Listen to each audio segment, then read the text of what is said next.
Okay, and I'm back. Yeah, my phone rang and totally got cut off. So we're turning this right side out. Use your little fingers, poke them up in there in the corners. Get those corners turned. Okay, turn all your corners. Now, see you've got your little pillow with a little opening up here. So now then, take you can use cotton balls if you don't have stuffing, polyester fiber fill. I'm actually going to see, do I have any stuffing right here? I do not. So I'm actually just going to take this leftover fabric and use it as stuffing. This is not what you would do. Do not do as I'm doing. Actually, you could. There was a time when people used to use old clothes as stuffing and such. Now it would need more than that. But do you see how it's stuffing that? So just use some cotton balls if you don't have polyester fiber fill. Now we're going to learn to whip stitch. So remember that edge that we had where the line was? See that line? Where we were sewing on top of it? Stuff all that inside. Parents, if they need help, what you want to do is stuff it inside and let that fold straight and pin it. Okay? Now you're going to take your same needle and thread. Guess what? You need to tie another knot. 1, 2, 3, or 4. Slide it out. Okay? Now we're going to come and we're going to put it down in there and come out through that top. If your knot's showing, stuff it down inside. Okay, just stuff your knot down in there. Now we're gonna kind of do like a hopscotch back and forth. We're gonna go in, then back out on the same side. Okay, pull. We're gonna go to the other side, right across from it. In, back out. Pull it up. This side, in and out. Pull it up. This side, in and out. I'm going right up that edge, that fold line. Now, you could also whip stitch it, okay? And I believe that is on your list. Okay, running basting we did around the outside. Whip stitch. So what I would do is just go all the way across through both parts, pull, lay it back across to the first side, do it again, pull, lay it across both sides, pull. Now, do you see the different looks that we're getting? This is where I slip stitched it. You can't see it. This is where I whip stitched it. Okay? So where you whip it together, you're going to be able to see your lines. So that's where you definitely want to be using the same color thread. Okay? A lot of times, if you have decorative pillows on your sofa, they might have done this whip stitch at the very end to sew that pillow shut. So go look at your pillows, see if they did. See if there's one of these whip stitches along the edge. I've got 2 of mine that have ripped out. that we got from Nebraska Furniture Mart. I'm going to have to go back in, but I will slip stitch them instead of whip stitching so that it doesn't show. So there you go. Okay, do that to the end and then tie it off just like you've been tying before. And then I'm going to show you how to kind of hide your knot at the end. So this is the end now. I'm coming right up to that edge. So I'm going to do my last stitch, and then I'm going to go around this 1, 2, 3, 4 times, but then I'm going to pull the thread, pull the needle. There's a knot. It's a knot now. And then I'm going to take my thread, I'm going to poke it inside my pillow and come out somewhere over here. Now when I cut this, see how it just went back inside? So now the tail is somewhere inside. I can take this out. Hopefully you stuffed yours better than I did, and yours is nice and fluffy. But now there's a little pillow. Okay? I believe your last thing is to talk about buttons. Oh, this is also how you can put your patch on. So let's do buttons next though.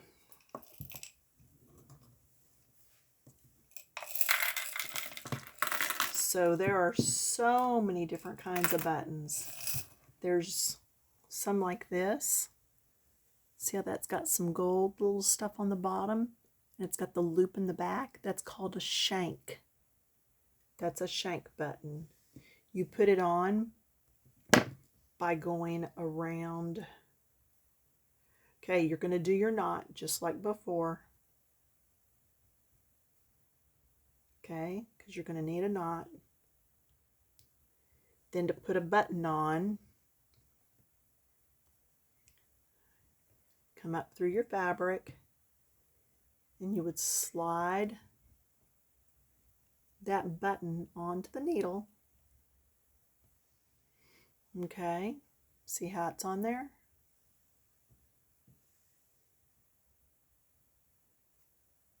And just come up through the fabric, then back up through the needle. Do it enough times that you know that it's going to stay, and then the button's on there. Okay, another kind of button, and then you would tie it off. Another button is a 4-hole. Do it the same way, but when you're doing these buttons,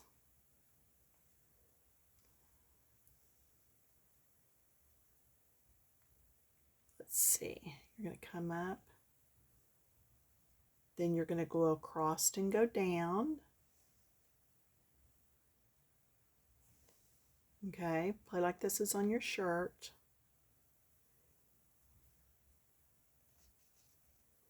And then you'd come up the other side. I'm trying to find the hole. You just have to stab that fabric a few times to find your hole.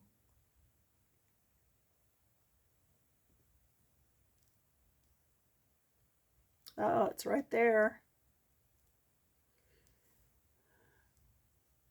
Okay.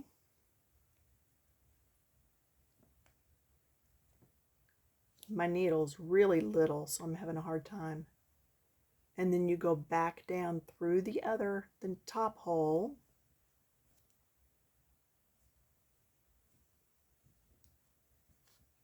See how that's on there now? And you go through each set of holes 2 to 3 times at least, and then tie it on the back. And that's how you're going to make sure that your button is going to stay on. And then your other kind of button is a 2-hole, which is like this. It's done just like the 4-hole, but there's only 2 holes to go in and out. Okay? So that's easy enough. So I'm going to get Bob out. Remember our trusty seam ripper? I'm going to take that off there because I really don't need that button on there. And I'm going to take this button off. Yeah, anytime you throw away old clothes, you can take a seam ripper, and if you're actually using the clothes as rags and not donating them, take off all the buttons and put them in a button jar, and then if you ever need buttons, you've got buttons. Okay? All right, so the last thing was going to be putting on your badge. So this is in case you didn't want to make like a little pillow or something. Let's pretend this is your badge. Okay? Thread again. Needle. Practice those knots because you're going to need them. Whoops. See, I almost unthreaded it. I pulled so hard. If you do, that's okay. Thread it again. Get your ends together. Get your needle. Ends on top. Wrap. Pull it through. We have a knot. Now, let's pretend this is your vest and this is your badge. The back of the vest is where your knot goes. Stab into the edge of your patch and then go back into the vest.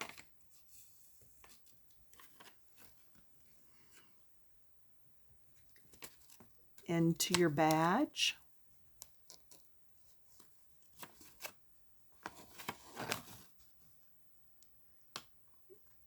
Into your vest. And you're going through the vest, into the badge, then into the vest. Walking across. Just keep going across.